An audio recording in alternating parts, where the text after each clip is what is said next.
What if I told you history is filled with stories so unbelievable they sound completely made up? A future president who was nearly undefeated as a wrestler, a world-famous scientist who was offered the presidency of an entire country, and two mysterious green children who appeared out of nowhere. And somehow, every one of these stories is true. Here are 5 history facts that sound fake, but aren't. Our next story takes us to the American frontier, long before Abraham Lincoln became president. As a young man, Lincoln worked on farms, split rails, and spent much of his time performing hard physical labor.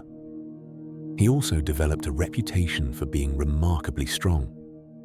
Neighbors challenged him to wrestling matches, where Lincoln quickly earned the respect of those around him. According to historical accounts, he competed in hundreds of matches and lost only one. His most famous contest came against Jack Armstrong, the leader of a local group known as the Clary's Grove Boys. The match drew a large crowd eager to see whether the tall newcomer could be defeated. After a hard-fought contest, Lincoln emerged victorious. His strength and honesty impressed even his opponents, who soon became his friends. Years later, Lincoln would lead the United States through one of its greatest challenges as president. But long before the White House, he had already earned another title, one of the toughest wrestlers on the American frontier.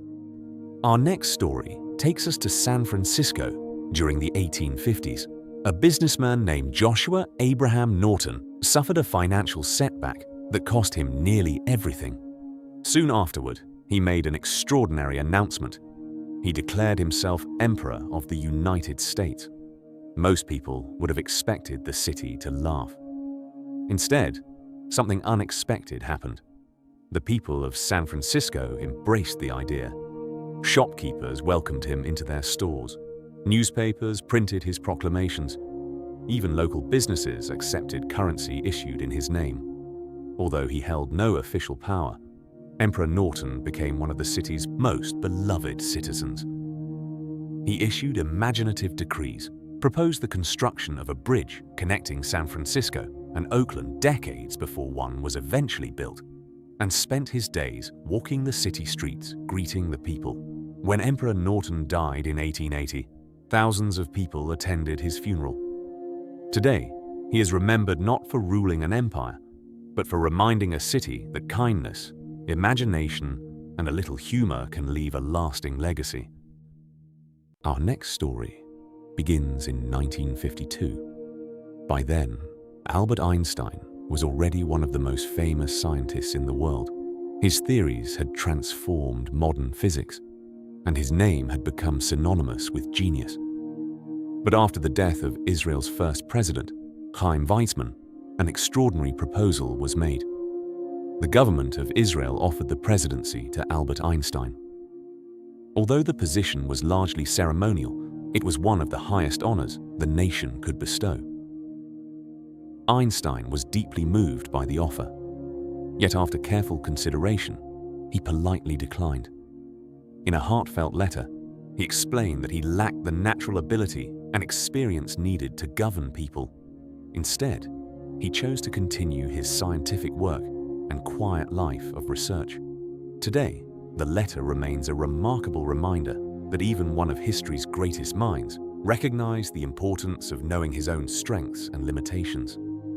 Sometimes, the greatest wisdom is understanding which path is truly your own. Our next story takes us to the Netherlands during the 1630s.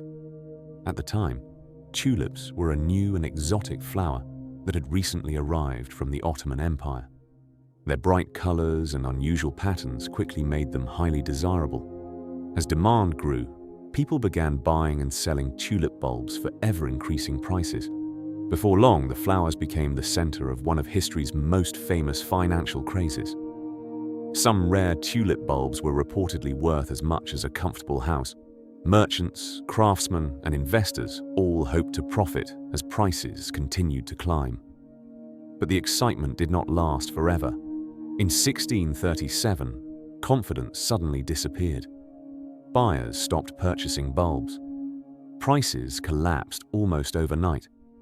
Many people who had hoped to become wealthy were left with tulips worth only a fraction of what they had paid. Today, Tulip Mania is remembered as one of the world's earliest speculative bubbles, a remarkable reminder that sometimes the greatest value exists only as long as people believe it does.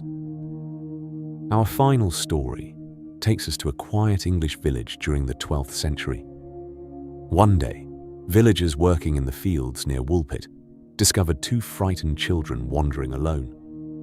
At first glance, they seemed ordinary.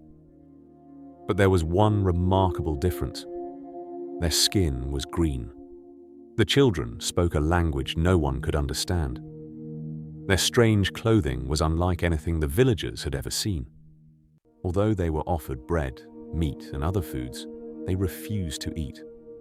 For days, they survived only after discovering fresh beans growing in a nearby garden.